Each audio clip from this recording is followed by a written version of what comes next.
গাছ লাগান পরিবেশ বাঁচান স্লোগানের অংশ হিসেবে ফেনীর পরশুরাম, ফুলগাজী ও ছাগলনাইয়া উপজেলায় একযোগে বৃক্ষরোপণ কর্মসূচি অনুষ্ঠিত হয়েছে। উৎসবে ফেনীর ৩ উপজেলায় বনজ, ঔষধি ও ফলজ বিভিন্ন প্রজাতির 50,000 গাছ লাগানো হয়েছে।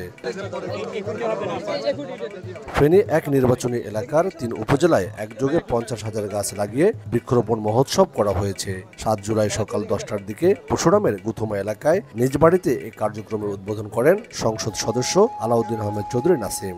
উৎসবের সাথে মানুষের একটা যে ফেস্টিভ মুডটা যদি চলে আসে তাহলে আগ্রহ করে এই কাজটা সবাই করবে। আর আমরা একটা বিষয়টা করেছি, আমরা এটা ইনস্টিটিউশনে সীমাবদ্ধ না রেখে আমরা বলেছি যে যার জায়গায় থেকে বাড়িতে থেকে গাছ লাগাবেন। কোনো গাছ দিয়ে চলে গেলে তুমি লাগাই ফেললে তো হইল না। সারা বাংলাদেশকে জানাবা যে আমাদের ছাগলনাইয়া, আমাদের ফেনী একে পরিবেশ নিয়ে আমরা এমন কাজ করি, তোমরা এটা ফলো করো। আমি চাই সংসদে যাতে আমাদের মাননীয় সংসদ সদস্যকে বাকিরা বলে আপনি কি শুরু করলেন, আপনার এলাকার পরিবেশের কারণে তো আমাদের এখন এলাকায় চাপে আছে, আমাদের পরিবেশ ভালো করতে হচ্ছে। এখন জন্ম সনদ দিয়ে খোলো বিকাশ স্টুডেন্ট অ্যাকাউন্ট, নিজের বিকাশ নিজে কর। এদিন দুপুরে এ কর্মসূচির আওতায় এক আঙ্গিনায় 3টি গাছ শান্তিতে থাকি 12 মাস প্রতিপাদ্যে ছাগলনাইয়া উপজেলার চাঁদগাজী উচ্চ বিদ্যালয় অ্যান্ড কলেজ মাঠে প্রায় 1200 শিক্ষার্থীর মাঝে গাছের চারা ও বৃক্ষরোপণ গাইড বিতরণ করা হয়েছে। গাছটা পেয়ে আমাদের অনেক ভালো লাগছে।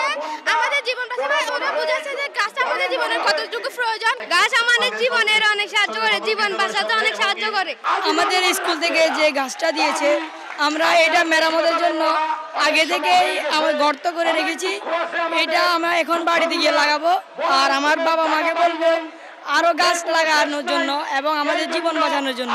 অনুষ্ঠানে ফেনী জেলা পরিষদের চেয়ারম্যান খায়রুল হোসেন মজুমদার তপন, জেলা পরিষদের প্রধান নির্বাহী কর্মকর্তা নাহিদা আক্তার তানিয়া, আওয়ামী লীগের কেন্দ্রীয় উপকমিটির সদস্য জালালউদ্দিন আহমেদ চৌধুরীর পাপ্পু, ছাগলনাইয়া উপজেলা চেয়ারম্যান মিজানুর রহমান মজুমদার এবং পরশুরাম পৌর মেয়র নিজামুদ্দিন চৌধুরী সাজেল সহ উপস্থিত ছিলেন বিভিন্ন শ্রেণী পেশার মানুষ।